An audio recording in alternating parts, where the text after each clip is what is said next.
So, this episode is going to be again about the Icarus Deception by Seth Godin. And there's going to be more after the intro And as you might hear, I sound a little tiny bit different than normally. I am kind of nauseal, or however it is actually called. I don't fucking know. I should actually stop saying fuck because Please check out the description. Or that description, actually. Because there's a lot of free things that you can get. First of all, there is the link to the podcast, because this is actually a podcast and a YouTube quote-unquote show. On the other hand, you're also going to get 3 things, as I said. For example, the free PDFs of the things that I've highlighted in this episode or in other episodes. If I've highlighted something, then it is going to be in a tiny PDF. You can download it and print it and share it and do whatever with it. And there is everything in this that I've gone through in this episode, which is pretty amazing because some people like to listen, therefore we're having a podcast. Some people like to watch, therefore we're having the YouTube videos. And some other people like to read things. And this is why there's also the free PDF. And there's as well some music, so if you do want to have some background music in this video, then please also check out the 3rd link, or it's actually, I think, the 4th link, but 3rd section, something like that. And there's also just different tracks to choose from, and they're all, I think, an hour long, so you should be fine. Everything should be fine, should be good to go. And yeah, enjoy the episode, and I'm gonna see you. I have to kind of cut it out, and it is not always, or not necessarily funny as well. And what and whatnot. But yeah, anyway, I do sound a little bit different. I'm sorry if it is bothering you, and I'm sorry if it is kind of sounding like strange and like in a way that is really indeed bothering you. But anyway, I think we're just gonna go ahead without losing any time. Yeah. I'm gonna do this, and my fucking neighbor on the other side of the street is just maybe even watching me. I don't know. In terms of me talking to you, kind of. Well, yeah. Anyway, who do you want your customers to become?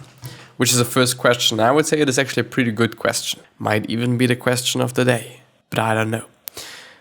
But I think it really is a good question, because it actually shifts the attention more to the customer than maybe to yourself, or from yourself to the customer. Because as I assume, if you're just making a product, or if you're just in general making something, then most often we are indeed thinking about ourselves pretty much often, maybe about our profits, maybe about whatever we can do and whatnot. But shifting it to the customer, shifting it to what we could be doing and what we could be providing to the customer, and whom we could the customer make or get, whatever, is a pretty amazing question, I would say. Zappos turned its customers into people who demand a higher level of service to be satisfied. A higher level of service to be satisfied. Amazon turned its customers into people who are restless with online stores that don't work quite as well or quite as quickly. Henry Ford turned his customers from walkers into drivers. If your work is filled with the hope and longing for applause, it is no longer your work. The dependence on approval has corrupted it, turned it into a process in which you're striving for ever more approval. Yeah, indeed. Myths aren't about gods. They are about us. They are about humans acting human, but doing it while wearing the clogs of gods.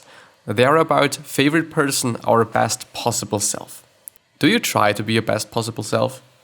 I do certainly do, but I just know, and I'm also embracing that I often fail to do so. And I think it is just, it is something that we all do, and it is something that happens to all of us. Sometimes we're just not the best person. But I do believe that, not really journaling it, even though you could journal that, but figuring out why you're a certain person in just certain scenarios or certain situations, especially if you are then just a person that you do not really like to be, then writing it down or just keeping it in mind and just figuring out what makes you this certain person, what makes you this certain facet of you, basically. Myths are mirrors, paths to walk and bars to be exceeded. We repeat them until they not only sound true, but are true.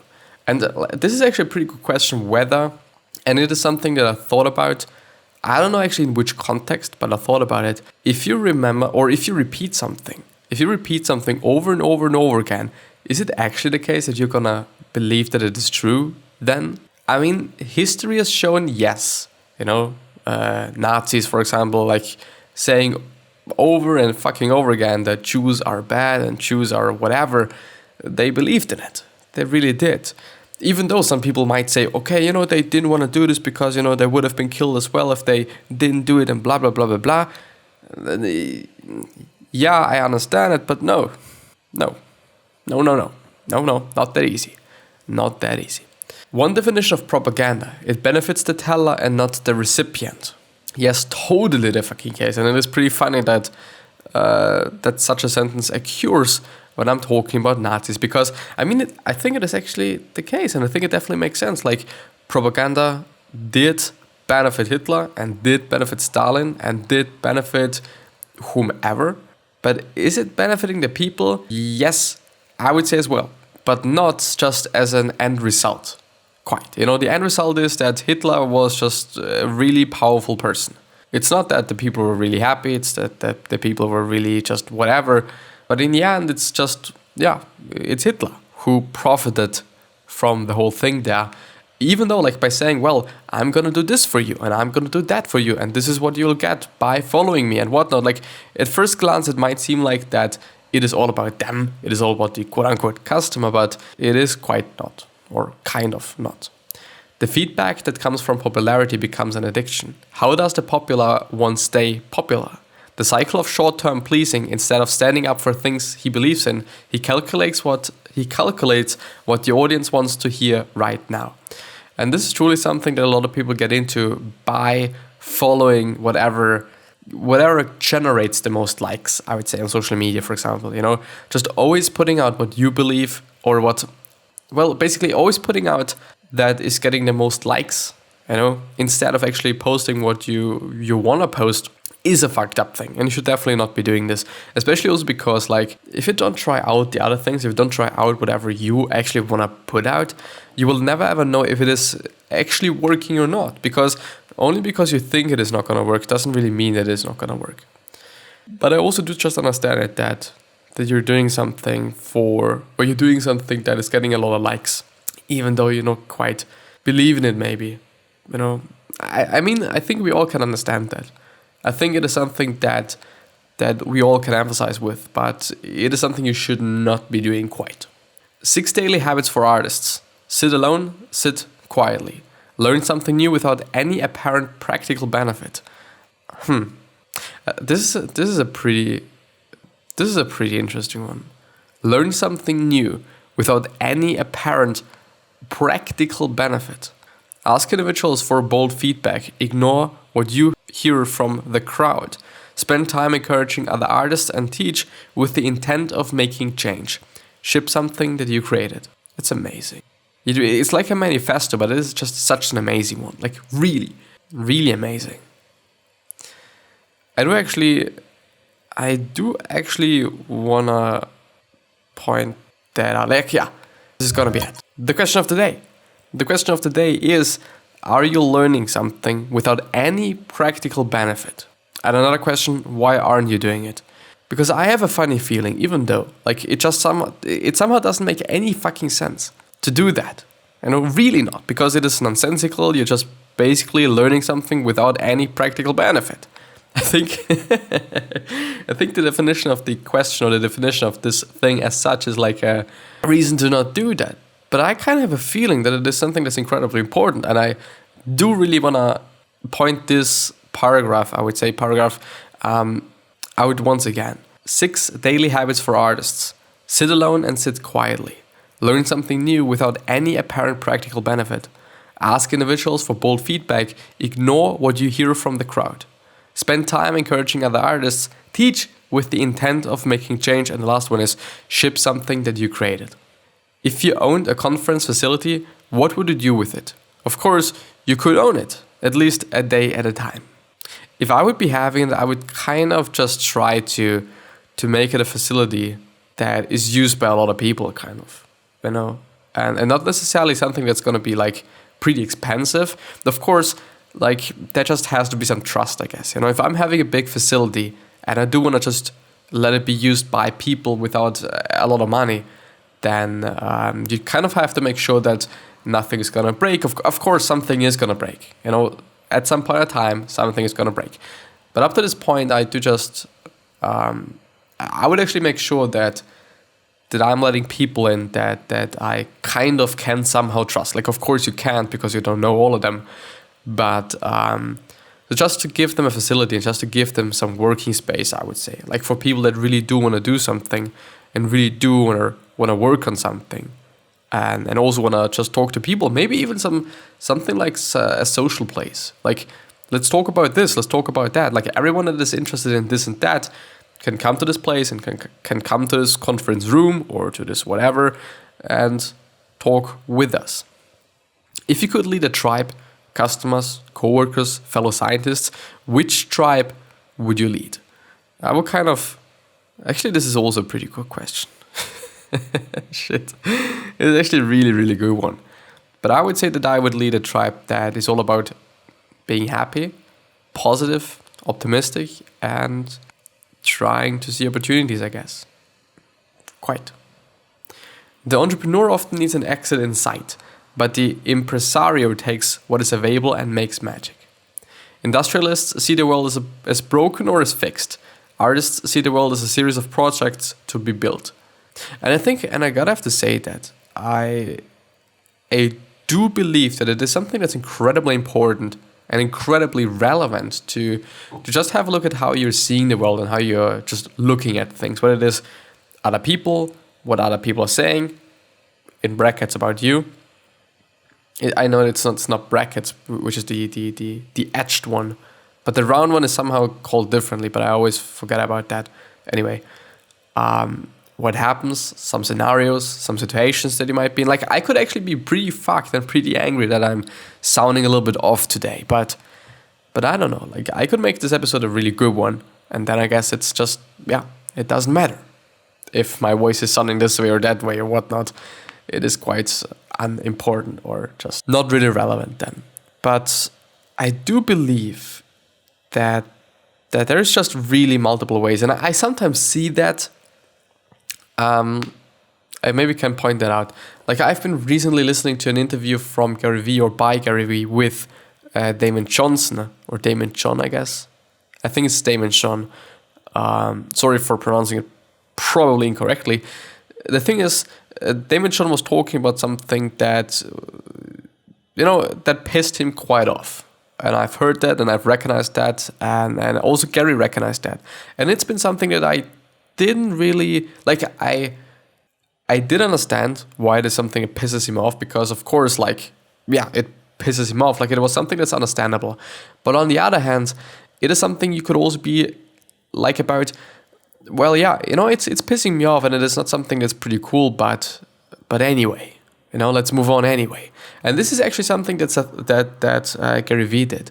He said, it's not really something that bothers me. It's not really something that pisses me off or something. But because he's trying to really understand those people, because it's been about something with people, like people did something or have done something. I don't really know what's been all about. And Gary said, it's just not pissing him off really.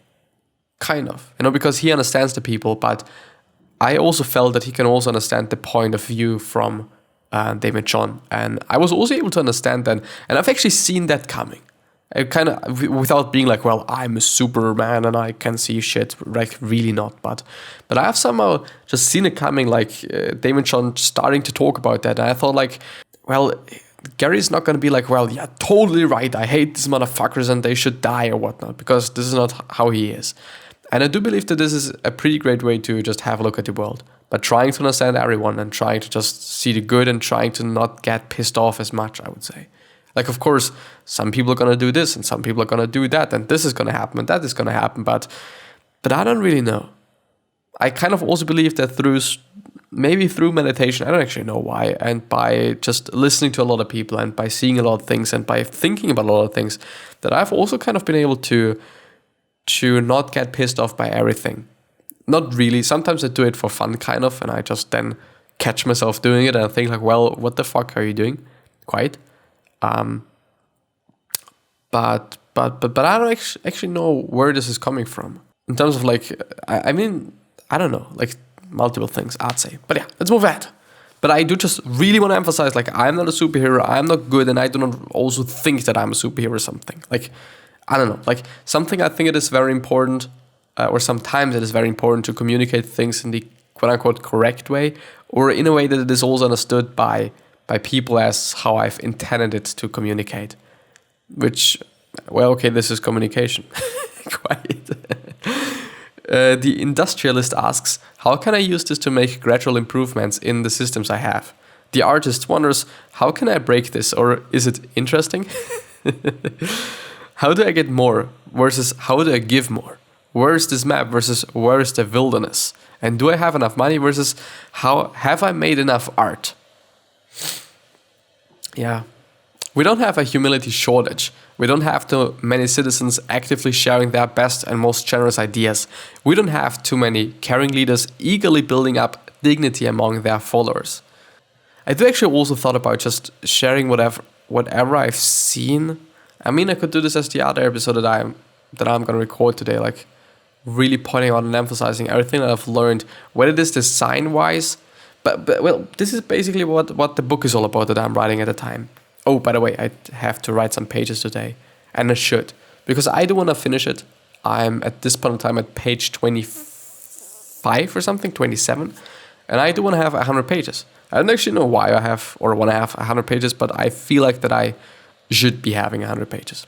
The rewards for creating art are not present at its creation. That's because the art isn't truly art until it has touched someone else. Yeah, I mean, like, we could definitely just now criticize that, or we could talk about like what's the definition of art, because I mean, like, this is something that you might be also thinking about, and or you've definitely heard people just talking about, like, okay, if there's something and it seems to be just done by a fucking child, and people are then gonna be like, well, why is this art? Because I could also do that. Like, this is not really a creation, it's not really artistic and whatnot, but it is not art. Only because something is not done in the best handcrafty way or whatnot, or the best drawn way, doesn't mean that it is not art. You know, it is still art, because I mean, it can touch someone. I wouldn't necessarily say that people can replicate it, you know, only because it kind of looks like it would be easy or something. Like, I really don't think so. Sometimes, yeah, maybe, but you know, when it comes to actually doing it, then I don't know. I really don't. And third of all, everything can be art. Really, literally everything can be art. When your art fails, make better art. Yeah, it is something that I'm trying to do every single day. I kind of try to make the episode better, and I should evolve it. Like, I should have more sections, I guess, because I think it's quite fun to have like the question of the day. I think I'm gonna do like the quote of the day. I think it would be quite cool. Fly closer to the sun, become naked and vulnerable, and make a connection. Yes. It's precisely the high wire act of this might not work that makes original art worth doing. Yes, because like, this is also something that he's talking about quite often, like, this might not work, or something might not work. And I do have to say, like, doing something that might not work is and has always been something that I think has contributed something to my life, I would say. Kind of like, because I'm especially doing it, or I'm especially thinking about it, not necessarily doing it, but I'm thinking about it when I'm just having to do some design work for school or for clients and whatnot, but especially for school, because if I'm then having an idea and I think, well, I don't actually know if this is going to work out as I want it to. And actually, I'm always kind of subconsciously, I don't even know why, because it is actually quite dumb to do that. It's quite dumb to always do something that I know is probably not going to work out, or maybe not going to work out. Like, of course, I can somehow think about it, but I don't know if this is going to look good. I don't know if I'm going to be able to make something out of it. Like, if it is a cover design, I just do something, you know? Even though, like, I could do it like I've always done it and know that it is going to look cool probably, you know? And there's, of course, always going to be some elements that I'm using over and over again because I like them. But I don't know. Like, I rarely really think about it as, like, I'm gonna do this the exact same way as I've did it like the last time, because I know that this is gonna work. And actually no, like this is not how I also want to do things. Even though it is something that's really dumb, and sometimes I actually think, am I dumb or something? Because I'm just always, even though I'm really in between, like, do I really then try to do something new, or is it like I just don't know if it is gonna work out or not? Quite. Because like yeah, you know, I'm not gonna just think about something. Like if I just think that I am gonna do like an illustration or something, then I can imagine it. But I just don't know if it is gonna work out or not. I don't know if it is then gonna look like I wanted it to look like after I finished it. And this is quite always the case. Quite. Yeah, it's complicated. It really is. This is gonna be the last one. We make the art and then we get the feedback, but the art must happen first. If we are in love with the feedback and try to manipulate the applause we get, we will cease to make the art we are capable of. And another one. Art is a commitment to a process and to a direction and to generosity, not to a result. Even though it's kind of complicated, I would say, because like, yeah, if I'm doing something, then the result is going to be like the magazine or the poster or the logo or the whatever I'm doing. But yeah, I wish you the best health, of happiness, and also success, and also hope that you're going to remind yourself and you're going to be remembered as basically hope, which basically means just being a nice person, then being remembered as a nice person. 3 other questions that I'm having for you are: why are you here? What are you trying to change? And what is bothering you the most? These 3 questions hopefully going to show you your purpose and maybe even a business idea. And with that being said, I'm hopefully going to see you the next time. So have a nice day. And thank you very much. Really, really, really thank you for being here, spending some time with me, and using your time basically for this episode and me talking about that. But yeah, I'm going to see you and bye-bye. After I'm actually able to do it, because it is loading and the common theme actually quite. I do just wonder what I'm going to go through in the next episode, because I am not having something ready. I'm not having like a summary ready, or I'm not having like anything ready. So I don't know, but now I can end the episode. So bye-bye and thank you.